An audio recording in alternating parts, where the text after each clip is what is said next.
Hi, everyone, and welcome to our first program of 2021. Today's Lunch and Learn Indian Boarding Schools in North America is going to be led by Dr. Andrew Woolford, who is joining us from Canada. My name is Sarah Brown, and I'm the Executive Director at the Center for Holocaust, Human Rights, and Genocide Education. And before I continue, I want to note that our center is housed on the occupied territory of the Lenape people. For those of you who are new to Chhange, welcome. Our center has worked for the past 41 years to promote the elimination of anti-Semitism, racism, and all forms of prejudice through innovative education about the Holocaust, other instances of genocide, and human rights. And we've now been virtual for over 10 months. Since going virtual in late March, our center has provided more than 40 programs that have now reached over 37,000 people across 6 continents. Please visit our website, www.chhange.org, that's Chhange with 2 H's, to learn more about our available resources to support virtual learning and teaching, to view the programs that we have scheduled for the winter. We're going to be building out that calendar shortly, and to schedule a virtual tour of our exhibit, Journeys Beyond Genocide, The Human Experience, or to book a virtual talk with one of our survivor speakers. Chhange programming occurs because of the generosity of our members and program participants like you, so thank you for being here. Please consider joining Chhange as a member or contributing to support this and future programming. To join, please visit our website. After this session, you will receive an email of additional resources as well as a link to watch this webinar. Now, a couple of housekeeping items regarding today's program. Your audio will remain muted throughout the program, but the chat feature is enabled. So please feel free to communicate with one another, say hello, let us know where you're hailing from, and if you're a teacher, which school district or school you're representing. And at the end of the presentation, please feel free to type your questions into the chat box, and we will try to get to as many as possible. Now, before I introduce Dr. Woolford, I just want to briefly thank Chhange staff, Allie Evans and Susan Yellen, for helping with today's program. And though she is not here and she's moved on to an amazing new opportunity and we're very happy for her, special thanks to Nicole Rizzuto for helping with the initial planning of this program. Now, it is my pleasure to introduce today's speaker, Dr. Andrew Woolford. Dr. Woolford is a professor of sociology and criminology and the former president of the International Association of Genocide Scholars. Much of his current research is centered on the field of genocide studies with specific emphasis on cultural techniques of group destruction that were deployed against Indigenous peoples in North America. This focus is best reflected in his 2015 book, This Benevolent Experiment: Indigenous Boarding Schools, Genocide, and Redress in North America. Dr. Woolford is currently working on several community-based projects with Indigenous partners, which I hope he will speak more about during this talk. And there is much more, but I will leave it to Dr. Woolford to share about this research and his important work. Please join me in welcoming him today. And at this point, I will mute myself and hand things over to Dr. Woolford. So welcome. Thank you, Sarah, and thank you to the staff at Chhange and to everyone for being here. I'd like to acknowledge that I'm presenting here in Anishinaabe, Cree, Dakota, Anishinaabe, and Diné territory in the land of Treaty 1 and the homeland of the Métis people. I'm frozen on my screen here. For some reason, I can't go to my next slide. Oh, I figured it out. Oh, we hear you though. Okay. Perfect. This is just a brief outline of what I'll cover today. A lot of it will be covered quite rapidly, so I have agreed to share my PowerPoint slides if anyone would like to have more time to read some of the text that is on these slides. But I'll cover, topic of cultural genocide, look at the broader context of genocidal relations in North America before I get into talking about various aspects of the boarding schools and then policies of redress. But I want to start with this language of cultural genocide because it's been used both in the Canadian Truth and Reconciliation Commission final report, as well as in the bill that was introduced on September 28, 2020 by Deb Haaland and Elizabeth Warren. In the TRC's final summary report, they refer to the central goals of Canada's Aboriginal policy as being to eliminate Aboriginal governments, ignore Aboriginal rights, terminate the treaties, and through a process of assimilation, cause Aboriginal peoples to cease to exist as distinct legal, social, cultural, religious, and racial entities in Canada, something they say is best described as cultural genocide. Now, one important thing to note here is that the Truth and Reconciliation Commission of Canada did not have any adjudicative powers. Therefore, they were reluctant to use the term genocide because they viewed this as a legal term.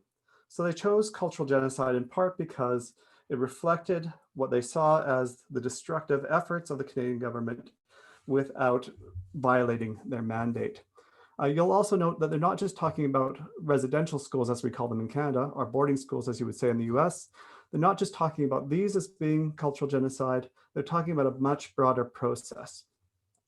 Now, the Haaland-Warren bill is a little bit more specific, looking at the US government's efforts to strip Indigenous peoples of their identities, beliefs, and traditional languages to assimilate them.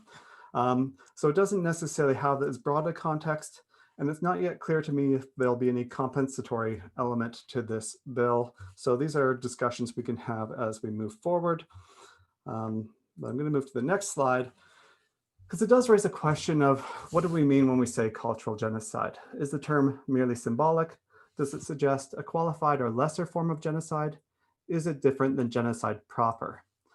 To address this issue, I would usually spend some time talking about the life and work of Raphael Lemkin, as well as the transcripts for the discussions that led to the United Nations Genocide Convention. But let me just be very brief here. I think most people are probably aware that the Article 2 of the Genocide Convention specifies that genocide is the intent to destroy in whole or in part a racial, ethnical, national, or religious group as such. And then as part of the techniques of genocide it lists, it does talk about the transfer of children from one group to the other. And some people see that as the element of cultural genocide within the United Nations Genocide Convention. But in earlier drafts, there had actually been an entire article dedicated to the subject of cultural genocide that included the destruction of language and destruction of places of worship, literature, and other aspects of cultural life. So that article was excised from the final United Nations Genocide Convention, and only this element of transfer of children from one group to the other remained. But the element of transfer hasn't been legally tested to any great extent. And as well, some interpreters of the convention have argued that it only refers to transfer as the form of biological or physical destruction, in the sense it's assumed that the children will be removed from their families forever and never have an opportunity to return. So Lemkin was always quite clear that cultural genocide was an essential element of his definition. In Axis Power in Occupied Europe, he talks about genocide as a coordinated plan of different actions aiming at the destruction of the essential foundations of the life of national groups, with the aim of annihilating the groups themselves. The objectives of such a plan would be disintegration of the political and social institutions of culture, language, national feelings, religion, and the economic existence of national groups. So culture was central to what Lemkin wanted to protect by creating the law of genocide. And as he assisted in the early drafts of the Genocide Convention, this definition was boiled down really to three elements for Lemkin: physical, biological, and cultural techniques of destruction, as noted in the second bullet point you see here, where it includes destroying the characteristics of the group. He faced some opposition from his fellow consultants on these early drafts, who didn't see cultural genocide as something that should be included, but he argued quite strongly that if the diversity of cultures were destroyed, it would be as disastrous for civilization as the physical destruction of nations. So for Lemkin, part of the reason for protecting cultures was they add to our broader cultural ecosystem as a species. So for him, it was essential to keep some aspect of the protection of culture within the Genocide Convention. He also faced opposition from many of the delegates of the nations represented by the United Nations. Here we have a very telling quote from Mr. Petran from Sweden, where at the end you can see he states, the question could arise whether, for example, the fact that Sweden had converted the Lapps to Christianity might not lay her open to the accusation that she had committed an act of cultural genocide. You can see here he's calling for Article 3 on cultural genocide to be removed, and it's preposterous to him that Sweden could possibly be accused of trying to destroy a group. He saw, like many colonizers at the time, saw their efforts as ones of trying to civilize a barbaric or primitive group. And this language is pretty consistent throughout a lot of the discussions in the transcripts that use terms like primitive, barbaric. So there's this Eurocentrism that is really markedly present within these discussions. Canada, of course, strongly opposed inclusion of cultural genocide within the convention as well. And they often look to support from the United States, who also opposed it, for a stronger stick in trying to fight off this inclusion of Article 3. And Canada was even to the point of instructing its delegates that they should not support the United Nations Genocide Convention if Article 3 was included. So that's a very brief down of some of the questions around this issue of cultural genocide. We see it as being essential to Lemkin's thinking. And as a sociologist who works with specific Indigenous groups and sees how their cultures sustain themselves, how they reproduce themselves, for me, I see culture as really the invaluable social glue that holds a group together. So as a genocide scholar, I can't see ignoring it. But other questions we should also consider when looking at Indigenous genocides is that we often use the term of an Indigenous genocide or an American Holocaust, but really we're talking about multiple and diverse cultural linguistic groups or nations that existed on Turtle Island before colonization. I come from a province called British Columbia here in Canada, where there are 13 distinct cultural linguistic groups. And the diversity between these groups is as great as the nations of Europe. So to talk about them just as one homogeneous Indigenous people misses what we're seeking to protect by preserving those cultural linguistic traditions. Also, I focus a lot on cultural destruction, but this doesn't mean we should ignore the many acts of physical destruction that have both happened simultaneously with forced assimilation, but also were used to propel Indigenous parents to send their children to these schools. So here is where I want to move into talking a little bit about some of these other processes. For example, massacres occurred across the North American continent.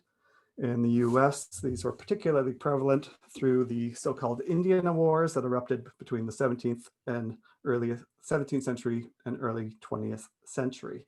As American manifest destiny pushed the nation westward, and battles were fought both with American soldiers and local forces, and often ended in extreme massacres.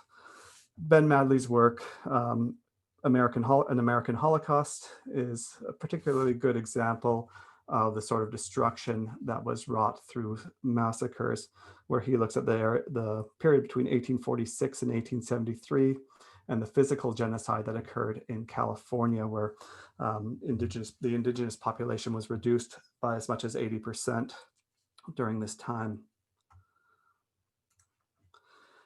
You've also likely heard of forced removal and land dispossession, such as what occurred through the Trail of Tears as Indigenous nations were removed from the American South towards Oklahoma. This processes also occurred in places like in the Diné or Navajo territory in Arizona, where the Diné were removed to a camp in New Mexico. And in all of these journeys, what we saw were Indigenous peoples facing famine, facing exposure to greater disease, facing exhaustion as they were moved from their territory and severed from these territories that were so important to their sense of who they are, who were part of their being. We also have to look at hunger, famine, and disease more broadly. James Daschuk is a Canadian scholar who wrote this book, Clearing the Plains, where he looked at the ways in which Canadian governments actually helped manufacture the hunger and disease spread that devastated the populations of the plains. Part of this happened through the extermination of the bison population on the plains, denying the indigenous peoples a very valuable food source. But it also occurred through the violation of treaty promises. Nations in this part of the world have signed treaties to share the territory with the European settlers. And in exchange for the territory, they were promised medical support as well as food support in hard times. But when hard times came, of course, the medical support was only half-hearted, and the food support often included rotted or inedible food, leading to huge loss of life in these indigenous communities. And in all these cases, with these various pressures placed upon indigenous communities, we see more despair, more poverty, more helplessness within their communities that leaves parents feeling they have little choice but to send their children to boarding or residential schools when the Indian agents come calling and saying that their children are required to go.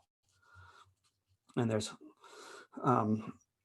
also briefly want to talk about bison, but maybe I'll skip this point here. You see a huge pile of bison skulls and the ways in which American soldiers and sportsmen and Canadian soldiers and sportsmen massacred bison en masse as a way of depriving indigenous peoples of their food source, but also depriving them of a key relationship. Bison were like kin. Bison were considered a peoples unto themselves, but also a kin relationship as uncles or wise grandfathers who existed in long relationship with these communities. And so their removal was a form of physical destruction for these communities in the sense that they were losing their relatives to this slaughter. So as I say, all of this played a role in bringing us to the boarding school or residential school systems. For example, with respect to massacre, many government officials at the time argued that the cost of warfare with indigenous peoples to try to remove them from their territories was inordinate, that could not be sustained. So they sought a cheaper solution to the so-called Indian problem. Thaddeus Pound, for example, is said to have noted that it's cheaper to educate an Indian than to kill one. And before this point, now we're talking here, when I say this point, I'm talking about like the mid to late 1800s. And up to this point, several attempts had been made to use assimilative education in North America. The missionaries who had come to North America as early as the 17th century had opened seminary schools for indigenous peoples. And then there were some schools that were funded through President Grant's peace policy as of 1868. So there were efforts, but they were very sporadic. They were not as systematized as they would become in the late 1800s. So my book focuses largely on this period in the late 1800s, basically from 1878 onwards. It's titled This Benevolent Experiment, not because I believe this project, that the boarding school system was inspired by benevolence. This is a quotation taken from an early examination of residential schooling in Canada, where they looked at the first few schools and declared that this benevolent experiment was a failure because the children were running away, they weren't staying at the school, they weren't completing their studies, or they weren't showing signs of assimilation afterwards. But benevolence was often a lie. The settlers told themselves, the governments told themselves to rationalize the institution of this system. When really what was at heart, what we see time and time again in the archival documents is they saw benevolence wasn't their ultimate motivation, it was trying to access indigenous territories.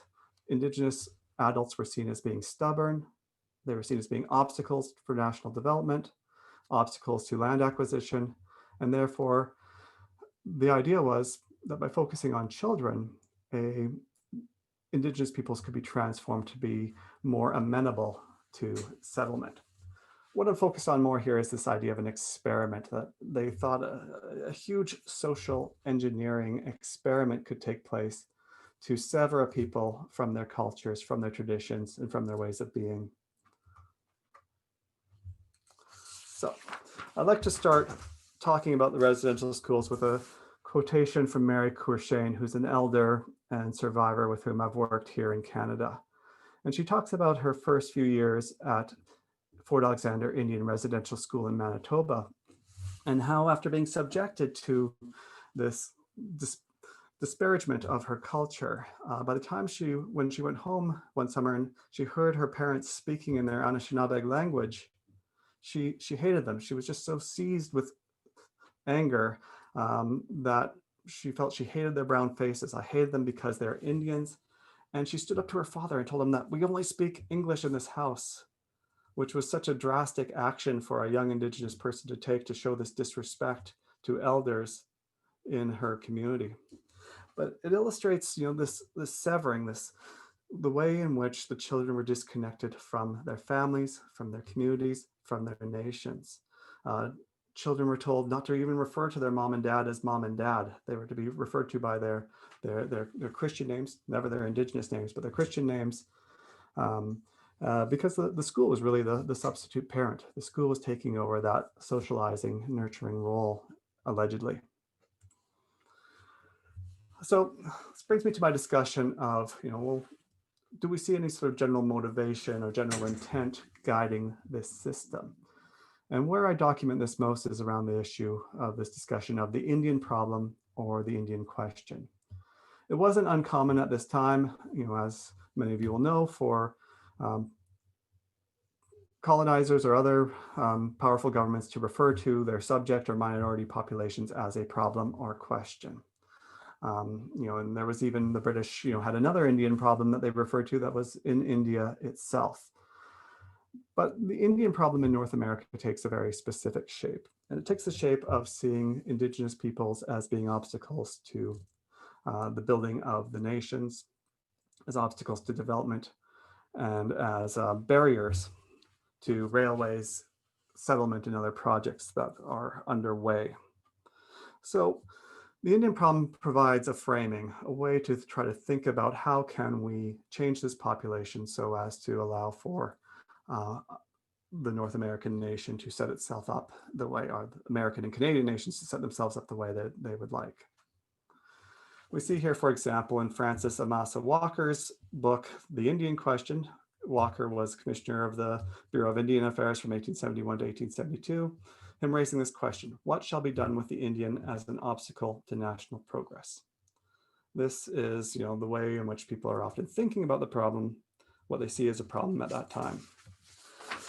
Well, what happens is Richard Pratt steps forward and offers a model for assimilative education that he feels will be more successful than previous attempts. And it's not just assimilative education. Pratt's borrowing from a wide variety of different institutions, reformatories, workhouses, re-education camps, and other strategies that have been used to try to transform people from who they are. Pratt begins his work at the Fort Marion prison in Florida, where he has 72 captured Indigenous warriors under his care, under his charge, and he sees their languishing in their prison cells. So what Pratt decides is that he'll get them some discarded American military uniforms, and he will teach them marching and the disciplinary skills of soldiery, as well as provide them some basic education. And as a great self-promoter, Pratt ensures that Indian reformers and members of government are sometimes present to watch what he's doing. And he convinces enough people that he gets some of his prisoners accepted as students at Samuel Chapman's Hampton College for freedmen, for former slaves. So some of them are being educated alongside former slaves, but Pratt and Chapman don't get along. They don't agree on how this assimilative education should occur. And Pratt eventually gets his own school, the Carlisle Industrial School in Pennsylvania, in a former military barracks, where he then begins bringing children from all over the United States, Indigenous children from all over the United States, to be, in his words, fed to European civilization. His idea was that they had to be removed so far and put in close proximity to a settler population so that they would pick up the life ways and attitudes and beliefs of this European population. It's Richard Pratt who utters the infamous phrase, the idea was to kill the Indian and save the man. Now, this is in 1879 that Pratt opens his school. The same year, Sir John A. Macdonald's conservative government sends a man by the name of Nicholas Flood Davin to the United States from Canada to study American innovations in assimilative education. And Davin doesn't visit Pratt's school, which is just opening, but he hears a lot about Pratt's methods.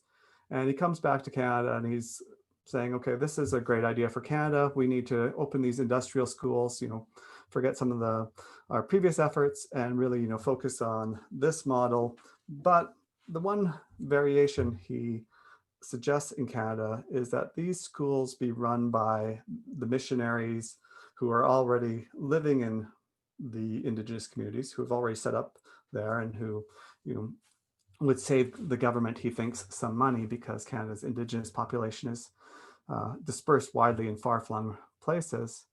So he argues that there should be more religious involvement in the Canadian school system, whereas the American system, certainly there is religious education going on, but it's not run by the churches anymore, especially after funding stopped being sent to missionary societies to run schools in the late 1800s by the American government, in part because they wanted to cut the Catholics out and keep the schools more oriented towards Protestantism, but I won't go into that point right now.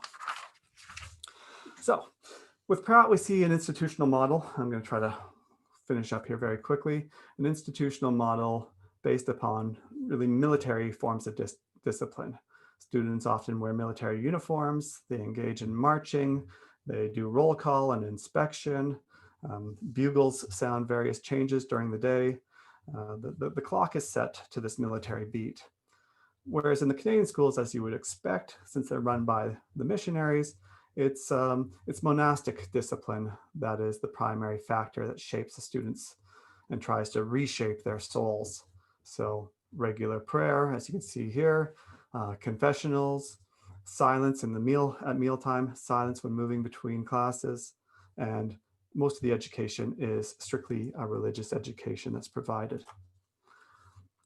So in both places, though, we see some similar themes. The children are removed from their parents for most of the year, if not all of the year. Upon their arrival at the school, their clothes are taken. They're changed into European dress. Their names are often changed.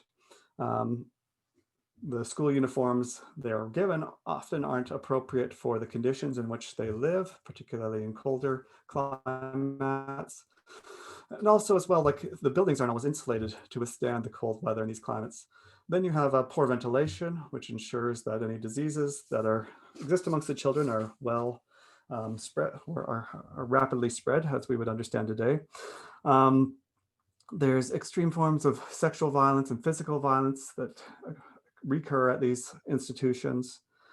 In some places, they have small cells where children are locked if they violate for minor infractions like being found speaking their language. Speaking their language is forbidden. Engaging in Indigenous dances or ceremonies is forbidden. Indigenous cultural practices are generally disparaged. For example, at the Catholic schools in Canada, the children would often see in every room a version of what's called Lacombe's ladder. It's a classic Catholic ladder that shows the pathway to heaven, all occupied by white people doing white things, and the pathway to hell, all occupied by Indigenous people practicing their traditions. So these are some of the practices but it also include poor diets. Medical experimentation takes place in some schools. There's widespread disease and loss of life. Children are often get sick at school and then are sent back to their home communities where infection then increases within that community as well. We also see gender training for some matriarchal societies, this domestication of women, where women are being trained to be housewives, transforms patterns of life within their communities, shifting women's power more towards male Indigenous people. Religious education I've already mentioned. So let's go on to, this is a very fuzzy photo, but it's children working within the fields. Typically they did a half day of labor and a half day of education. And the idea was that they would receive some menial skills that would allow them to enter the workforce. But of course, most of the work was done to simply maintain the schools, to provide food and resources for the schools. And there are some other aspects of the schools I could discuss, like arts and crafts and sports that took place, and how these both offered the young people some chance for resistance and to try to resist the pressures, the assimilative pressures of the school, but also were really directed to try to entice the children to leave behind their cultures and to enjoy the pleasures, the enjoyments of European culture. But I want to get to this question of redress so that I don't go too long here, because it took a long time for anyone to talk about residential schools in Canada. It wasn't until about the 1880s that survivors began coming forward and telling their stories. And at the time, they largely weren't believed. It just seemed too outrageous for anyone to believe what they were saying happened at these schools under religious care. And so they were persistent. And then, some very respected Indigenous leaders came forward and told their stories of sexual violence within these schools, of what they experienced. People like Phil Fontaine, who was a national leader. And eventually people began to realize that these stories were true.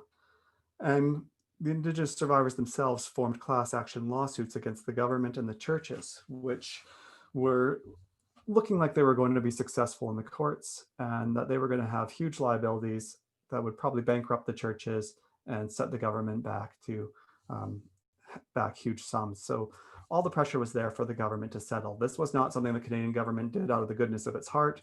This is a legal settlement that it did to end class action lawsuits that were brought against the Canadian government. So before you give Canada too much praise for this, they were really forced every step of the way to get here. And what they arrived at in negotiations to bring the class action lawsuits to an end is called the Indian Residential School Settlement Agreement, which was approved by the courts in 2007. This includes the establishment of a Truth and Reconciliation Commission, which I quoted earlier.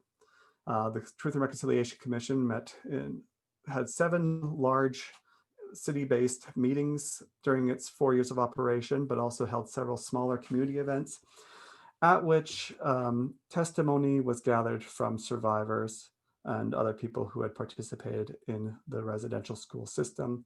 Some teachers did come forward.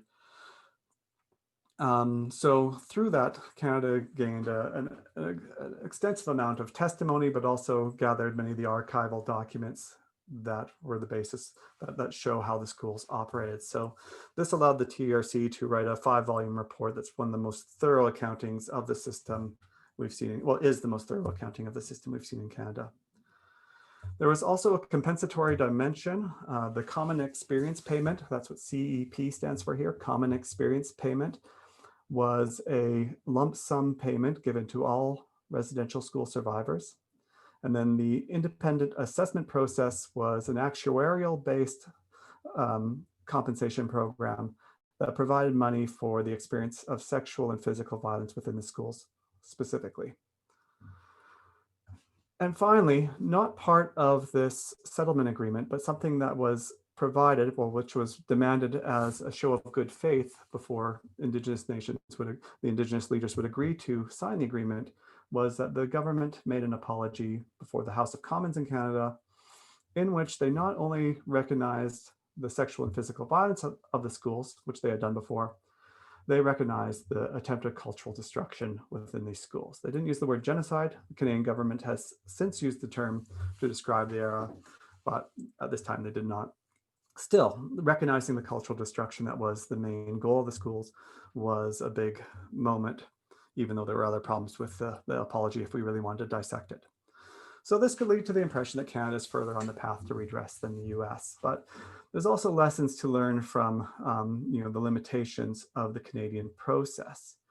I mean, one of the things governments often do through redress politics is they try to govern or manage a past problem. And one of the ways they do that is they try to delimit its time frame to say, okay, well, the residential schools were a dark chapter in Canadian history. This suggests that everything that led to the residential schools ended when the last school closed in 1996. And this is clearly not the case, as we see from the TRC report, where they're saying, there is a broader array of harms that are at issue here. And we still see in Canada today that Indigenous territory is still removed, that treaties are not honored, that Indigenous mass incarceration is a huge problem in this country, and where Indigenous children are still being removed by child welfare services at levels higher than the height of the residential school era.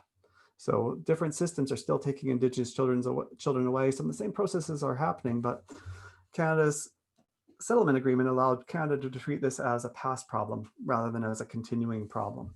So that's something that Indigenous leaders and scholars and survivors continue to point to, that they want to see Canada walk the walk to change its ways. They want to see a more decolonizing form of redress take shape in Canada. So I'm going to leave it there because I've gone over time, and just put a brief slide to thank my funders, and I look forward to any questions you may have. I'm looking at all of the notes that I just took, and I'm trying to wrap my head around all of this amazing information you just shared with me. Thank you. Thank you, Dr. Woolford, for that very informative talk.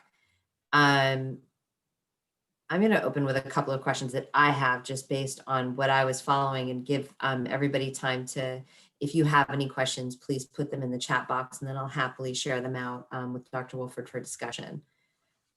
You mentioned at one point two big things I think that stuck out for me. One was the idea that there were avenues for resistance among the children who were forcibly taken to these industrial schools and boarding schools. Can you give some examples of what that looked like, and how the children were able to express their dissent, maybe in overt or covert ways? Yeah, one of the big ones was running away. The children often knew the territory around certain schools anyway, not necessarily if they were removed 2,000 miles to Pratt's school, they may not have known the territory, but at the schools I studied, which were in New Mexico, Albuquerque, and Santa Fe Indian schools, the children knew the territory very well around the schools, and often could run away and hide from the authorities to escape the schools. Often they would be found and brought back by police or other forces, native patrols that were enlisted, but running away was certainly one.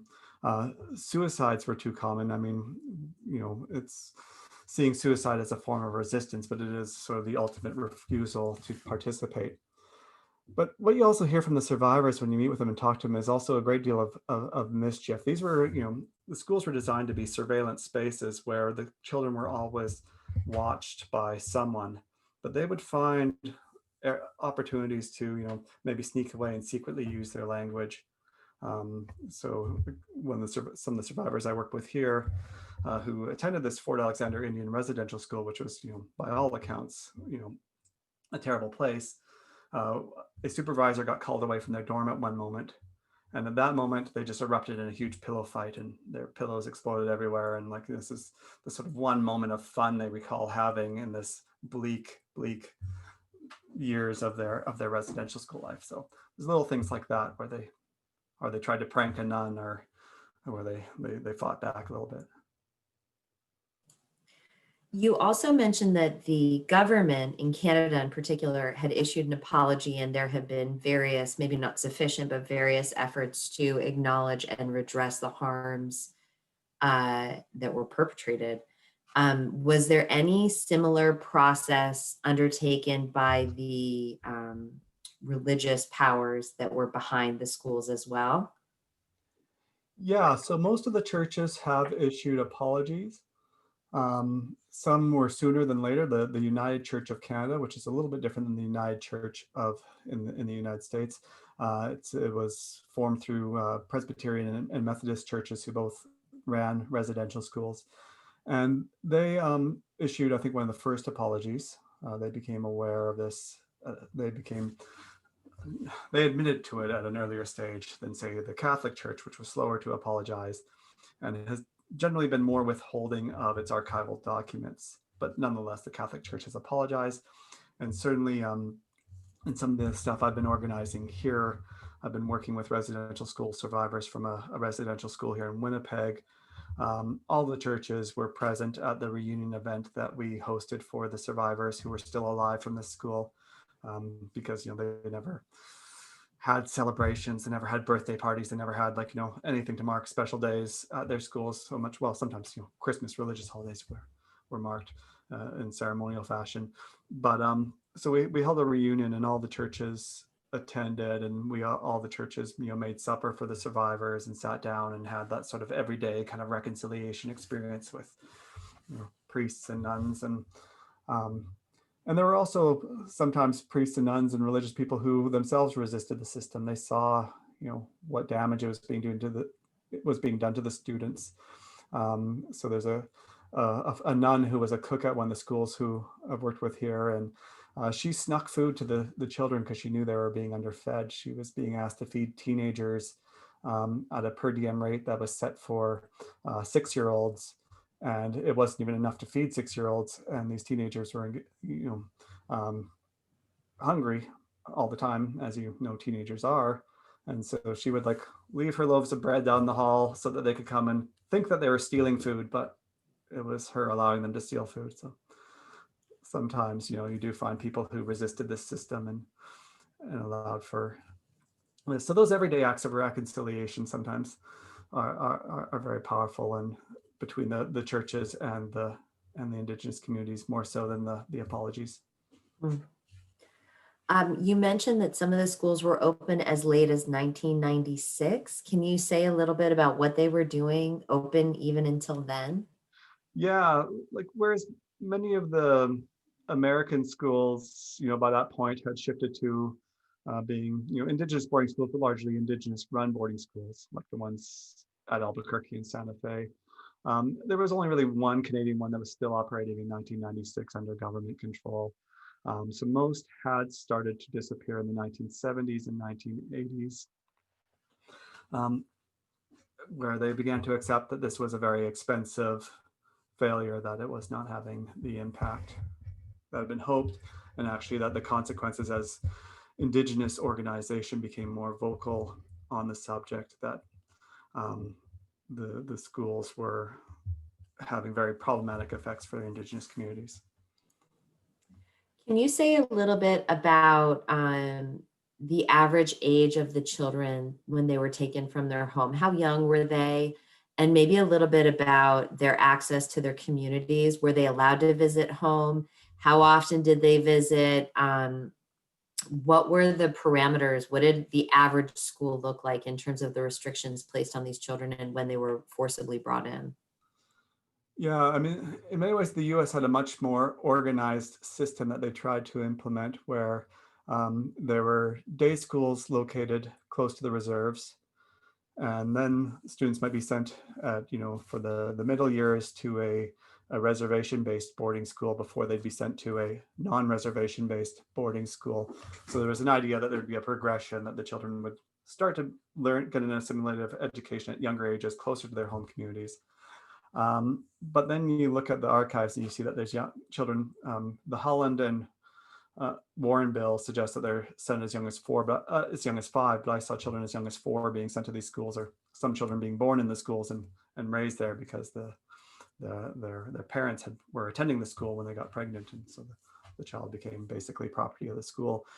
So the boarding school system in the U.S., although it was supposed to be primarily for the teenage years, you see a wide variety of ages at these schools, depending on which region and what area. So there's variation. In Canada, it was much more of a hodgepodge because the churches were all competing for students because they were funded on a per capita basis, I should say. They were trying to drum up as much business as they could. And so they would aggressively take, sometimes they take children who are 4, 3, usually around 6 or 7, the students would start at residential school. But in some areas, they didn't have residential schools that they could send the student to. So those students went to day schools, which have their own dark history, their own troubles that we could talk about. But in large part in Canada, students often started younger at residential schools and spent more years there. Going home, that also varies depending, and this is where we really need to get into the specific details of each school, because For example, Richard Pratt introduced, oh, the name escaped me now, a summer-based program, which he had a specific name for that I can't recall at the moment, whereby young people could be sent off to the sugar beet fields to work, or be domestic labor for the summer. So sometimes they didn't get home at all during the entire year unless their families could afford to have them sent home. In other cases, some communities that had more powerful leadership were able to demand that their children be sent home. So the Pueblo communities in New Mexico, had long lived in, negotiating with Spanish, Mexican, and American governments over their history, had a long experience of colonization, and knew that their children were desirable candidates for these schools because the Pueblo children were very disciplined, were seen as good students, had a good reputation, and educators who wanted to prove their success often sought out these children. So the Pueblo leaders would make demands and say, well, we'll send them, but you have to let our children come home for this ceremonial time of year. Because for communities that didn't have that power, time of year can be very important to an Indigenous community in terms of the story cycle. The children would be missing key aspects of their education if they're not at home for the winter and for the winter story cycle. And so there's all sorts of cultural disconnect and cultural unlearning that goes through just by being away at certain times of year. And those restrictions were generally imposed quite strictly, but occasionally a group like the Pueblo were able to circumvent them. You've alluded now to a number of what I would term gross human rights abuses, everything from violence and sexual violence to forced labor, the displacement, of course, in the first place of taking these children, malnutrition, abuse, and then also the cultural restrictions and destruction. The impact sounds like it's not only destroying the fabric of the child and their identity, but also the fabric of the community and the fabric of the family. And I was wondering if you could speak a little bit about what has been the intergenerational impact of this kind of trauma, because I would guess this did not just, as much as for example, the Canadian government wanted to term it as a dark chapter, I'm guessing that this is bleeding into the future and the present and the future of these communities. Yeah, so there's so much that could be said here, but you have generations of families who were raised within these carceral institutions. I'm not going to call them schools all the time because they did have carceral aspects. They were modeled on the youth reformatories of Europe as much as they were on the sort of elite boarding. Well, they weren't modeled on the elite boarding schools at all. They were modeled on the reformatory mostly. And, so you have several generations who attend these schools who are raised in carceral institution with no connection to their culture, or even with being actively taught to despise their cultures. And then they leave these schools and they find that they're not accepted and welcomed into the society that they're supposed to be assimilated into, the settler society.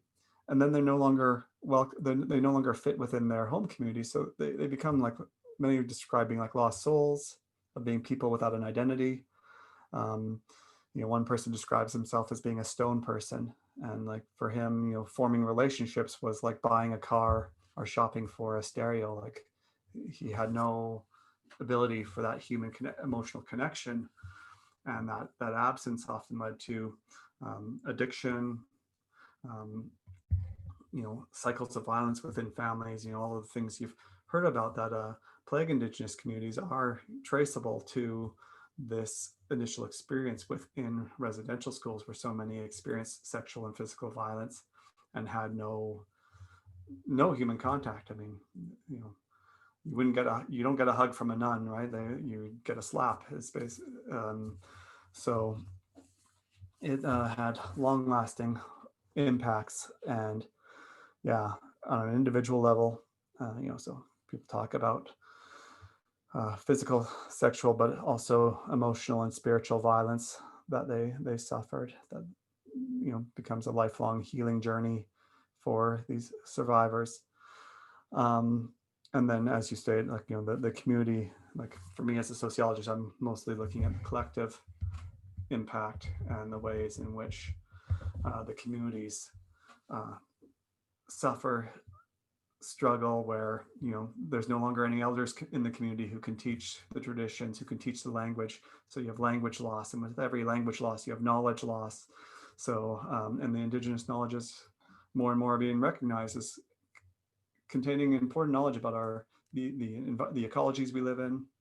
You know, when you think of something like forest fires, there's Indigenous knowledges around forest care and forest stewardship that have long been practiced in California that have been lost to industrialized forestry practices. So, you know, it comes back to Lemkin's idea that, you know, it's not just losing an isolated, small, quote unquote, primitive culture. This is losing something that's part of our global wealth as humanity. That's something that, you know, enriches us all through its own distinct development. I have two questions here. One is about this idea of learning and knowledge sharing between the United States and Canada, because oftentimes they're seen as two separate, yes, they were happening around the same time, but two separate incidences with different governments that were directing different policies. But it sounds like a lot of exchange and learning from 1879 on with the Carlisle Industrial School and all of this exchange. It sounds like there was actually quite a bit of cross-pollination in terms of ideas and methodology and practice. Yeah, I mean, delegations went back and forth from Canada to the US. And so certainly each was looking at each other's system and trying to learn things from how, you know, how to proceed. Even, you know, textbooks were being shared or sold across the American-Canadian border to be used specifically with Indigenous students. So there were teaching conferences. Canadians attended the Lake Mohonk meetings where the Indian reformers were first, you know, looking at ideas around residential schooling, the Dawes Act, and they were, you know, considering whether Canada had a better strategy for assimilation at this point of the records in the 1870s. But soon things reversed, and Canada started studying the US and trying to learn from the US. So knowledge flowed both ways. It also, I mean, it was a really, it flowed globally. I mean, the Maître Reformatory in France, which, you know, was established around 1850, was a major influence on British reformatory thinking, which also then influenced how Canada adapted the Pratt model based upon this idea at Maître, where, you know, if a child was engaging in juvenile delinquency, then the idea was that the family was the source of the trouble. The family was the source of pollution, and you had to divorce the child from the family and put them into a substitute family that was formed around the school. This is the part of the model that Canada started enacting within its residential schools. So you see, you know, this broad thinking about how to deal with problem populations, and then you see these sorts of schools, you know, opening in several places. You know, Armenians, Pontic Greeks, and others were subjected to, you know, forced schooling within Turkey. Throughout Africa, the Brits used these sorts of schools to try to, you know, deal with various African populations. So it was a widely used strategy that was adapted and readjusted around the world. Yeah. We have a couple of questions about resources. One person would like to know what resources do you recommend for teaching and learning in the middle school and high school arenas on these topics? And then also, are there any good documentaries, video documentaries that you would recommend as well for learning? I definitely recommend, sorry, just a cough. I definitely recommend that you visit the website of the Truth and Reconciliation Commission of Canada. I know your educators ideally will want US-based resources, but certainly the chance to see some of the testimony and some of the experiences as relayed by the survivors themselves. I think, there's some very powerful memoirs that have been written by survivors that are also, I think, useful for students to look at. And, some of the historical work in the US is particularly interesting that's developed around specific schools. So I could give a lengthy list of titles or I think of many different resources, but in terms of educational resources, I think the TRC has put a lot of work into making that sort of information accessible for young people, particularly when learning about Canada. And I'll try to think of some better US resources. There's a name of an organization that's escaping my mind right now that I hope will pop Well, and we back in. can brainstorm with you, because after this Lunch and Learn, we will send out an email with additional resources to support teaching and learning. And of course, because we're in this virtual world, most of it will be virtual resources. And so if you have any ideas and suggestions, we'll happily add those as well to the email that goes out. Sounds great. We also have another question here. One educator saw that the Cherokee were focusing on vaccinating their native speakers first to help with the pandemic. Are there communities in Canada that are trying to do the same to help keep their cultures growing? Yeah, sorry, can you repeat the question? Who were they vaccinating first? Sure. It looks as though the Cherokee are vaccinating their native speakers, so probably likely their elders first. And so is a similar initiative taking place in Canada? Yeah, in Manitoba, we're behind on vaccinations, and our supply has been disrupted, as I'm sure maybe it has in the US as well, but we don't have any domestic production facilities. So we're really reliant upon getting the production from other countries, and everyone's not willing to, prioritize Canada over their own populations right now. So, but what we're seeing with COVID is it is impacting Indigenous communities more. So right now in Manitoba, where the Indigenous population is under 10% of the total population, Indigenous COVID cases are 46, 47, sometimes it's recorded as over 50% of our hospitalizations, deaths, and infections. So, you can see there where poverty and lack of housing are playing a key role. So the Indigenous leaders have been consulting with the provincial government a strategy for distributing the vaccines. And right now they're mostly going towards elders who could be maybe are language speakers, but they aren't specifically targeting language speakers because it's really just emergency situation where life and death situation where the vulnerable they're trying to get to first, the elderly and people who have health issues that might put them at risk. I think I'm going to close with just one last question, which is today we're seeing a transition of power here in the United States and the inauguration of a new president. And I'm curious, what do you think may happen with the Warren bill and the suggestion of creating a similar truth and reconciliation process here in the United States?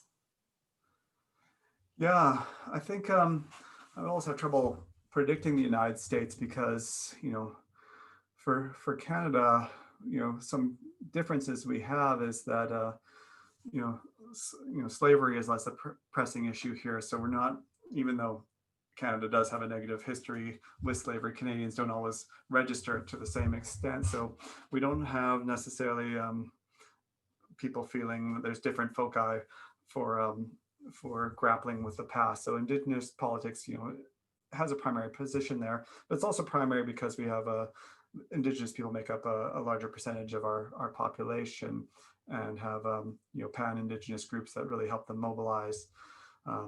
And whereas there's been a little bit of more divide and conquer amongst Indigenous communities in the US that I think sometimes obstructs organization at the same extent, although there's some great organizations and people working very hard. But I'm hoping that the power of the Indigenous vote for the Biden administration will maybe have some more influence, and the fact that people like Deb Haaland are assume, have relationships with the new government that will help bring this forward, maybe, in some shape and form. So, maybe it won't be a fully compensatory, maybe it won't grapple with all aspects of this history, but, there is some benefit for at least starting this conversation for educators out there. We're seeing in our schools now, at least students are aware that about residential schools, and students are aware what Canada is trying to do, and a lot of the myths about residential schooling are starting to finally be pushed away, and better conversations at the university level. I'm finding that the students coming out of high schools are much more informed than they were 20 years ago when they looked at me blankly when I started talking about residential schools.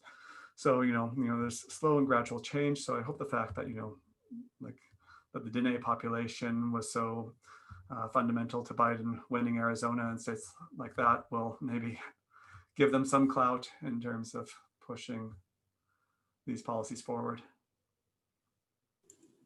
Great. Thank you so much, Dr. Woolford, for today's talk. This was really informative and just a fascinating topic, and a great program. And thank you everyone for participating and joining us. Stay tuned. We're resuming our monthly lunch and learn. So we're back, and we'll be having one in February, March, and so on and so forth. And we look forward to seeing you all there. So until then, take care, be well. We do have a program coming up on the 27th to commemorate the International Holocaust Remembrance Day. That's in the evening at 7 p.m. featuring Dr. Edith Sheffer. We hope to see you there. And until then, bye everyone. Thank you, everyone.